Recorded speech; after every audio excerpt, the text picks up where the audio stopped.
បាទអនុញ្ញាតគ្រប់ជ្រាបសួរពុកម៉ែបងប្អូននេះគឺជាទស្សនភាពមួយទៀតតកតទៅនឹងការចិញ្ចឹមជ្រូកព្រៃអ្នកខ្លះហៅជ្រូកព្រៃឬក៏ជ្រូកកដោលកាត់ព្រៃបងប្អូនបាទអញ្ចឹងក្នុងការចិញ្ចឹមជ្រូកនេះផងដែរឃើញថាចិញ្ចឹមមានភាពងាយស្រួលមែនទេបងប្អូន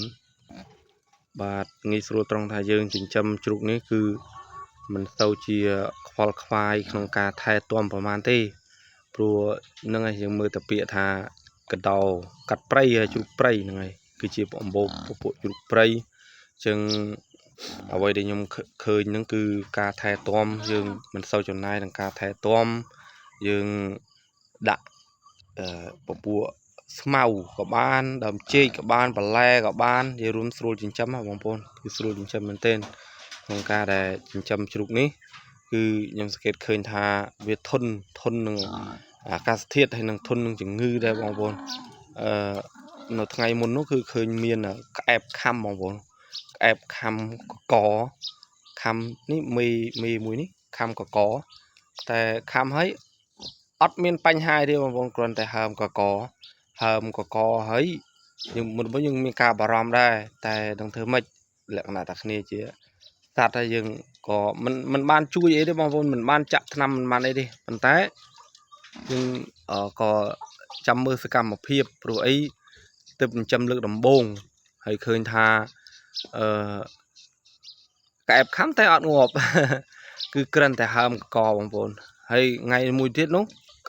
គឺក្អែបដែលខំមេមួយនោះក្អែបខំ2 ដងហើយបងប្អូនបាទក្អែបខំ2 ដងតែអត់មានបញ្ហាអីទេហើយយើងនឹកស្រមៃអំពីជ្រូកស្រុកជ្រូកគឺជ្រូកមួយយ៉ាងទៀតគឺពេលណាតាសัตว์ក្អែបអីខំហ្នឹងគឺអាចនិយាយថាភាសាមួយថាងាប់ចុះហ្នឹងហើយវាឈឺងាប់ប៉ុន្តែសម្រាប់ជ្រូកនេះគឺវាធន់មែនទែនបងប្អូនបាទហ្នឹងហើយបងប្អូនគឺការថែទាំរបស់វាគឺអាចនិយាយថាងាយមែនទែនគឺសัตว์អីខំល្មមក្អែបអីខំគឺអត់ងាប់ទេហ្នឹងគឺខ្ញុំឆ្លងកាត់ផ្ទាល់សម្រាប់ជ្រូកមួយនេះគឺជ្រូកព្រៃនេះគឺធន់ណាស់បងប្អូនសัตว์អីខំហើយខ្ទួយអីត្រឹមមកខ្ទួយតិចអីដូចជាมันមានបញ្ហាអីទេបងប្អូនដល់មើលដល់ថ្នាក់ក្អែបខំហើយមិនជាបញ្ហាអីផងហើយខ្ទួយក៏ធ្លាប់ឃើញមានខ្ទួយតិចដែរតែអត់បញ្ហាគ្រាន់តែឈឺបន្តិចបន្តួចហើយនោះគឺគេកំពុងតែឈ្មោះកន្លែងហ្នឹងជ្រូកមួយនោះផងដែរគឺគេហៅថានឹងផើមនិយាយភាសាសត្វថាផើមចុះបងប្អូនហ្នឹងហើយវាផើមហើយវាមានទម្ងន់ហើយហ្នឹងហើយក៏តិចទៀតហ្នឹងគឺអាចនឹងឆ្លងទលេអាចនឹងកើតបងប្អូនហ្នឹងហើយខ្ញុំនិយាយលេងផងអធិស្ឋានបងប្អូនហ្នឹងហើយថាវាផើមហើយផើមធំគ្រាន់តែហើយចិត្តអាចថាចិត្តកើតហើយព្រោះពពួកសត្វជ្រូកនេះយើងចិញ្ចឹមដាក់ឥឡូវនេះខ្ញុំចិញ្ចឹមជ្រូកនេះគឺមានឈ្មោល1មេ2បងប្អូនហើយមេពណ៌ខ្មៅហ្នឹងគឺផើមហើយបងប្អូនឃើញរោគកាច់សបុកហើយស្រួលមែនទេបងប្អូនជ្រូកនេះនៅពេលដែលវាកើតកូនវាកាច់សបុកកាច់អីចឹងទៅហ្នឹងហើយបងប្អូននិយាយពាក្យអត់ស្រួលទេព្រោះយើងនិយាយចំពោះសត្វហ្នឹងហើយមនុស្សយើងនិយាយផ្សេងឆ្លងទលេអីចឹងទៅហ្នឹងហើយមានកអីចឹងទៅអញ្ចឹងនៅកំពុងតែឈ្មោះហ្នឹងគឺអាចនិយាយថាកាច់សបុកឲ្យបងប្អូនកាច់សបុករោគកើតកូនបងប្អូនបាទហ្នឹងហើយបើបោះគេឮថាមាន10ជាង12 13អីតែជ្រូកខ្ញុំនេះទើបតែចាប់ផ្ដើមចិញ្ចឹមទេបងប្អូនអញ្ចឹងចិញ្ចឹមពីទូចមករយៈពេល 3-4 ខែហើយប៉ុន្តែជ្រូកនេះលើកគេថា3 ខែអានេះខ្ញុំកំពុងតែដកពិសោធន៍ជាមួយនឹងជ្រូកនេះទេបងប្អូនគឺมันមានចំណេះដឹងអីខាងចិញ្ចឹមជ្រូកនេះអីខ្លាំងខ្លាណាស់ណាទេបងប្អូនដោយសារតែទើបតែចិញ្ចឹមហើយឥឡូវនេះគឺឃើញថាកាយកាច់សបុកខ្ញុំដាក់ចំបើងដាក់អីទៅគឺកាយកាច់សបុកហើយសង្ស័យប្រហែលជារោកូនទេបងប្អូនហ្នឹងហើយមុននឹងយើងចិញ្ចឹមយើងអាចនិយាយបានថាសួរចាស់ទុំឬក៏អ្នកដែលបងប្អូនរៀនច្បងគាត់ចិញ្ចឹមមុនណាហើយគាត់ក៏បានគេហៅថាឲ្យជាតំបូលមានយោបល់អីផ្សេងមកយើងក៏មើលទៅសង្កេតនឹងអ្វីដែលគាត់បានធ្លាប់មានយោបល់ឬក៏ណែនាំពីមុនមកគាត់រៀនច្បងរបស់យើងក៏ជោគជ័យគាត់មើលទៅការទាំងអស់ហ្នឹងក៏ដកពិសោធន៍មុននោះអញ្ចឹងនេះជាពេលវេលាមួយដែលបងប្អូនកំពុងឃើញមេនោះកាច់សបុកកាច់អីហ្នឹងហើយសម្រាប់មេមួយនេះ เพิ่มได้บางโปนเพิ่มได้แต่อัดตัวเพิ่มทอมไม่อัดตัวการีเพิ่มตูดแต่สำหรับมีข้างนอกคือกี่เพิ่มทอมไม่กี่อันนี้มันท่านหนึ่งโรกัดฉับทั้งไงไอ้ยังรู้มันเป็นยังดักมอนไอ้โจจุ่มจิ๋มมวยบ้านบางโปนไอ้มวยเตี้ยนั่นคืออันนี้บรรทาเตี้ยตัวหนึ่งการระบบห้ายังดักแต่ดำจีบ่ตัวถึงดมแต่มันกับจีกองก็บางโปนให้หนึ่งเมียนปลายฟรอเมียนสไปเมียนตะกูลเมียนไอ้ตีไอ้นั่งอดเรือบางโปนดักตัวคืออันนี้บรรทาคืออ้อยแต่ยังดักตัวคือซีต่างอ้อนี่ถ้าซีต่างอ้อแต่มาลองบางโปนบาดยังไงไอ้มวยเตี้ยนั่นคือใบยังดักได้ยังดักเลยทำมาทั้งไงดักตีดองไอ้ตื้อแต่เนี่ยคลาสลือถ้าก็จำก็ดอกบันดักใบบางโปนก็ดักหมาตึดไอ้หมัดดองไอ้อันนั่งตามแบบบางโปนนั่นตื้อเป็นแต่ไว้แต่สำคัญยังจำนี้ยังเอาเวียดักยังดักกระตัวดักใบเวียพังได้บางแต่ยังมันบ้านดักเชิญโดยจีจุกสกยังเราดักโหดไอ้นั่งตีอันนั้นคือยังดักติดตัวไอ้ได้เทพทาเวียโดยจำพันธะติดเวียมวยนี่คืออย่างปีกาแต่จุกกัดสมบกบางโปนบาดจิตหลังการโกนให้บางโปนบาดยังไงไอ้ขนมนี้ได้ยังเมียนมอนเมียนไอ้ได้ดำใบมอนนั่นก็ไปช่วยมาจ้างได้ช่วยสมอาดสมอาดสนุกไอ้จุกมันแทนเตี้ยเฮ้ยนี่บาลูกชโมลบางโปนยังไงคือมวยนี่คือยังจำมีtới dương đặc small chủ mui hay chừng nông ca đây về làng bệ nhi bệ small nó cứ làng đặc biệt bảo viên nó nhưng mình ban đằng hạ về làng rồi đặc biệt na đi bro về khai dương có vô càng nghi ở ban mư cục trong thế vận té vì sưu trong nhiều việc ai nâng rô small rồi nhí về làng khuôn ai nhưng thơ hay về đặc cát cô nó có dương nên lưuแต่bom còn club thôi còn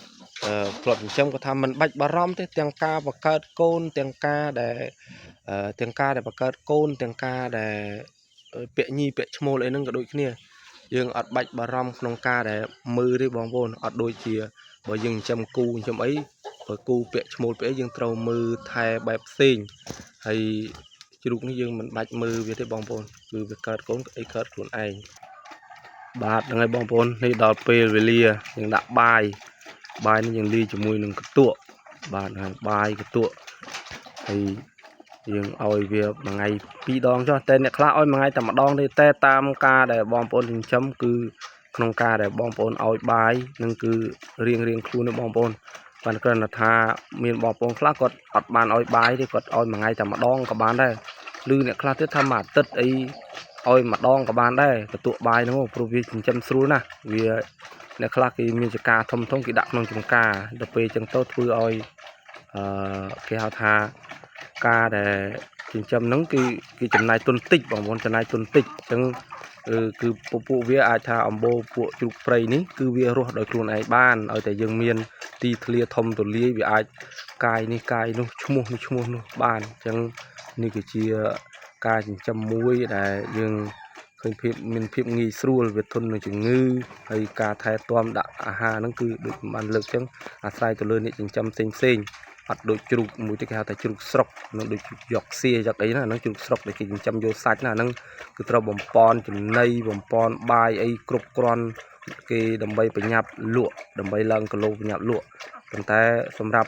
จุกเปรย์ยังนี่ก็ได้เวทนิยังไทยเวลครั้งก็บ้ายังบานพอลตามเจี๊ยสไลน์แล้วบางคนในคือท่าขนมกาไทยต้มวิ่งงีสู้บางคนวิ่งงีสู้ให้ยังดักเลือดได้ยิงจังมันจำบัดจะซาบจะไอ้วิธียังกระนั้นแต่เปิดละบองจุ่มวิ่งเมาส์โดยอาจเดาโดยเสรีบาดนั่งไอ้บองปนคือตัวหนึ่งนี่คือยมจังบางฮาอย่างปีรุงแต่จริงจำนี้คือเคยทับงีสู้บองปนงีสู้คือมันหมดบานดะซาบได้ที่บองปนนึงเพื่อนแต่ดะละบองสันนันลูกจังเมาส์ทำใบกาเปียทำเอาเวียมุรถตัวหน้าตอนนี้ยังได้ยังตัวกุ๊กโครมองปนตามประตูตีเคลียบางอย่างนี้เวียโต๊ะละมุมได้ตีให้น้องนู้ตัวยังเคลียดดะมวนน้องนู้บางคลักบาดนั่งไงบองปนเนี่ยมวนน้องนองตรงจุกไงบองปนบาดน้องตรงจุกแต่ยังดะทเนอร์มวยแต่ยังจำ តិចដែរទេមន់យើងដាក់ក្នុងនេះតិចដែរទេគឺយើងចង់ចិញ្ចឹមបែបច្រើនយើងអត់អាចចិញ្ចឹមជាមួយចឹងដែរទេព្រោះយើងដាក់ក្រៅតែនេះយើងដាក់តិចតួចយើងអាចធ្វើបែបហ្នឹងបានបងប្អូនហ្នឹងហើយបាទនេះបងប្អូនគឺជ្រូកមេនេះគឺលក្ខណៈដើរកាយបងប្អូនមើលសកម្មភាពគេកាយដូចរបៀបគូកាយដីកាយអីចឹងបងប្អូនហ្នឹងហើយនេះជាការមួយបញ្ជាក់ដែលយើងធ្លាប់បានដឹងអំពីបងថាវាកាយកាច់សបុកហ្នឹងហើយនោះសបុកគេខាងក្រោយជ្រូកនេះនឹងកើតឆាប់ហ្នឹងហើយបងប្អូនបាទនឹងកើតឆាប់អញ្ចឹងនេះជាទស្សនវិជ្ជាមួយគេធ្វើសបុកគេកាច់សបុកហើយតិចទៀតនឹងបានកូនបានអីមកហ្នឹងហើយបងប្អូនមើល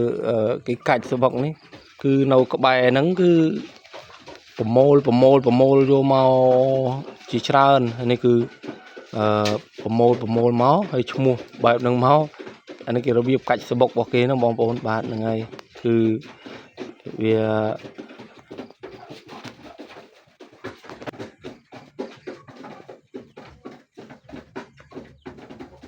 ហ្នឹងហើយបងប្អូនគឺពងកាច់សបុក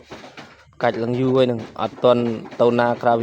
វាអត់មានព្រៃស្លឹកឈើអីក្រាស់ក្រែលណាទេបងប្អូនអញ្ចឹងគឺយើង